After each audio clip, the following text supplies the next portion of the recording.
चीन को महंगा पड़ा G20 मीटिंग का बहिष्कार। भारत ने कर दिया खेल। अब चीन को समझ में आ गया होगा कि भारत से पंगा लेना उसे कितना महंगा पड़ सकता है।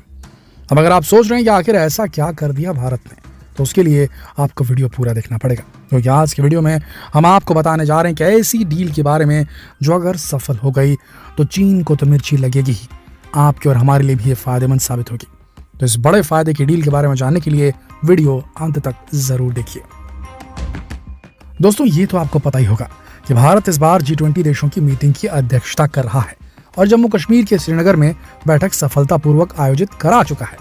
लेकिन चीन और पाकिस्तान ने आखिर समय तक पूरी कोशिश की कि किसी तरह इस मीटिंग को सफल ना होने दिया जाए।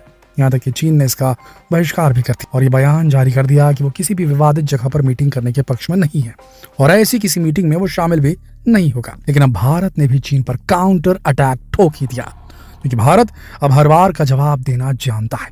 इस बार भारत ने चीन को चीन की ही भाषा में जवाब दिया और यह जवाब है केनिया की ट्यूलो ऑयल PLC में 50% की हिस्सेदारी, जिसे पाने के लिए चीन ने एड़ी चोटी का जोर लगा दिया था, ताबड़तोड़ पैसा बहाया था। पर भारत की कूटनीति चीनी पैसे, चीनी युआन के ऊपर भारी बढ़ गई लगता है। अब भारत की इंडियन ऑयल कॉर्पोरेशन और ONGC मिलकर इस डील को फाइनल करने की पूरी तैयारी में है।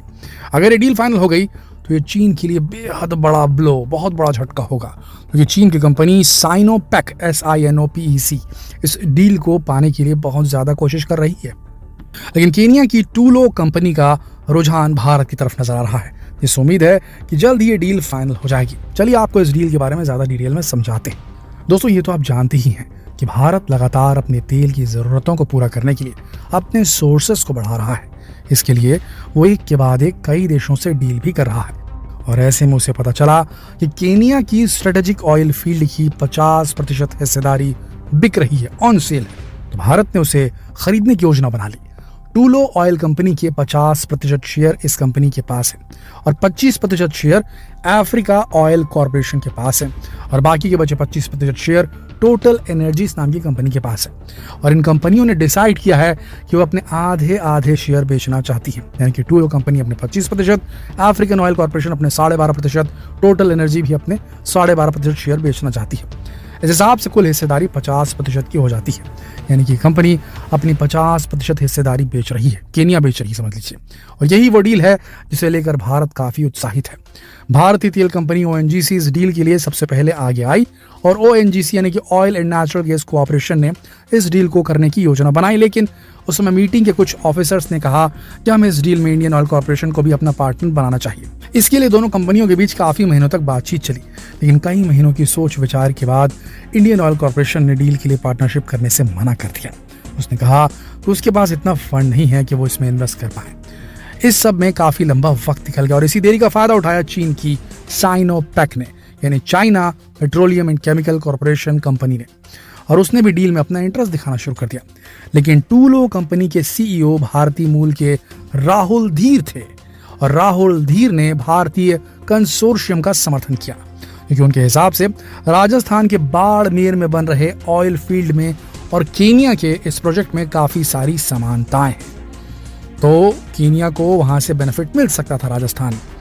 उनके अनुसार नई सप्लाई चेन में 70% आपूर्ति भारत से ही हो सकती है, इसलिए भारत के साथ इस प्रोजेक्ट में साथ आने से फायदा पहुंच सकता है केनिया को। ये समझ गए राहुल धीर। लेकिन चीन इस समीकरण को खराब करने की पूरी कोशिश में है, क्योंकि चीन कभी नहीं चाहेगा कि भारत को इस प्रोजेक्ट के फायदे मिले, क्योंकि चीन भारत को हर तरफ से बस नुकसान पहुंचाना चाहता है। ऐसे में इस डील को भारत से छीनने के लिए साम दाम दंड भेद सबकी नीति अपना सकता है। पूरी दुनिया को ये बात पता है कि चीन ने कई गरीब देशों को अपने डेप्ट ट्रैप में फंसा रखा है, उधार के जाल में, जिसमें चीन गरीब देशों का हमदर्द बनता है और उसके बाद उन्हें बड़े बड़े लोन देता है और बाद में जब वो लोन नहीं चुका पाते तो उन्हें अपने इशारों पर नाचने के लिए मजबूर कर देता है। केनिया भी इन्हीं देशों में से एक है। केनिया में बिगड़ते आर्थिक हालात को संभालने के लिए केनिया सरकार ने चीन से भारी मात्रा में कर्ज लिया हुआ है। ऐसे में चीन के खिलाफ जाना केनिया के लिए काफी मुश्किल निर्णय हो सकता है, क्योंकि ऐसे में चीन केनिया पर दबाव बना सकता है। इसलिए डील अभी भी इतनी आसान नहीं दिख रही है भारत के लिए, पर फिर भी भारत जोर मार रहा है और केनिया भी भारत की तरफ ज्यादा है। केनिया के साउथ लॉकशार फील्ड से हर रोज 1,20,000 बैरल तेल यानी कि 6 मिलियन टन प्रति वर्ष तेल उत्पादन का अनुमान है और केनिया भारत के साथ इस डील को लेकर इसलिए ज़्यादा उत्साहित है। इस प्रोजेक्ट से निकलने वाला वैक्सी क्रूड राजस्थान के बाड़मेर से 20 इंच के 825 किलोमीटर गर्म पाइपलाइन के माध्यम से लामू के द्वीप समूह में एक बंदरगाह तक भेजा जाएगा। बाड़मेर का कच्चा तेल भी बाड़मेर के रेगिस्तान से गुजरात तट तक 700 किलोमीटर की गर्म पाइपलाइन के माध्यम से पहुंचाया जाता है। यानी कि केनिया के लिए भारत के साथ डील करना काफी फायदेमंद हो सकता है और इस डील का फायदा भारत की जनता को भी होगा, क्योंकि इससे देश में क्रूड ऑयल की सप्लाई बढ़ेगी। लेकिन डर बस यही है कि चीन कहीं केनिया को अपनी गंदी चाल का हिस्सा न बना ले, क्योंकि अगर चीन ने केनिया पर दबाव बना दिया तो केनिया को मजबूरी में ही सही लेकिन चीन की बात माननी पड़ेगी। चीन और पाकिस्तान जिस तरह से भारत में आयोजित होने वाले G20 मीटिंग को देखकर जाल रच रहे थे, उससे उनके मन में अंदर छिपे डर का साफ पता चलता है।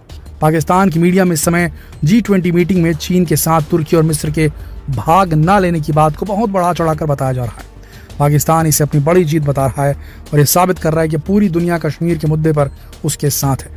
लेकिन सच्चाई सब जानते हैं कि किस तरह से पाकिस्तान ने G20 मीटिंग को नाकाम करने के लिए भरसक प्रयास किए। मीटिंग से पहले पाकिस्तान से समर्थन प्राप्त आतंकवादियों ने लगातार घाटी में अशांति फैलाने की कोशिश की और कई आतंकवादियों ने सीमा पार करके भारत में घुसपैठ की कोशिश भी की, लेकिन भारत की सेना ने आतंक की सभी कोशिशों को नाकाम कर दिया और भारत सरकार ने कश्मीर की सुरक्षा के लिए अपनी सबसे बेस्ट फोर्सेस को कश्मीर में तैनात कर दिया। देखिए, हुआ यह है कि पाक और चीन मिलकर चाहते हैं कि किसी तरीके से भारत को दबाया जाए, लेकिन भारत की शक्तियां भी इतनी स्ट्रांग हो चुकी हैं कि इंटरनेशनली उसके जो रिलेशनशिप्स बने हैं ना, कुछ हो ना हो, भले भारत में बेरोजगारी हो अभी भी, भले भारत में अभी भी महंगाई हो, भले लाख समस्याएं हों, लेकिन भारत के पास इकोनॉमी सरप्लस में है। जी हाँ, भारत में अभी जो है इकोनॉमी जो है वो बूम पे है कंपैरिजन टू अदर कंट्रीज, और उस चक्कर में दूसरे देश रिलेशन को देखते हैं, इकोनॉमी को देखते हैं और यहाँ इन्वेस्टमेंट करने आ गए। वो भारत के साथ व्यापार करना चाहते हैं।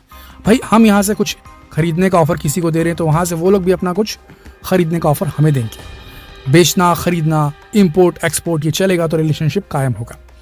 और जो देश यहाँ बैठे हुए हैं साहूकार बन के, चीन जैसे और पाकिस्तान जैसे, पाकिस्तान के बारे में हमने अभी जो आपको बात बताया वो सिर्फ इसलिए बताया कि चीन जो है कर्ज देकर एक हिसाब से एम्पावर कर रहा है पाकिस्तान को, ताकि वो भारत में आतंकवाद फैला सके और भारत को अनस्टेबल बना सके।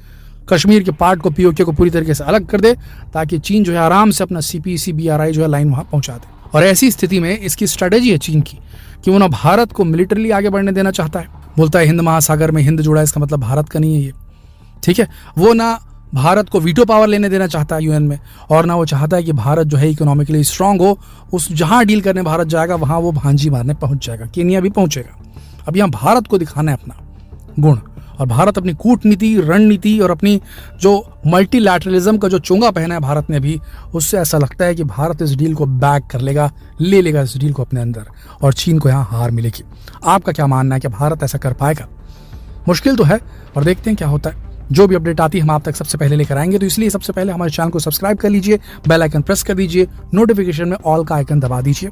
जल्द मिलते हैं अगले वीडियो में, तब तक के लिए आप सबका इस वीडियो के अंत तक बने रहने के लिए दिल से धन्यवाद।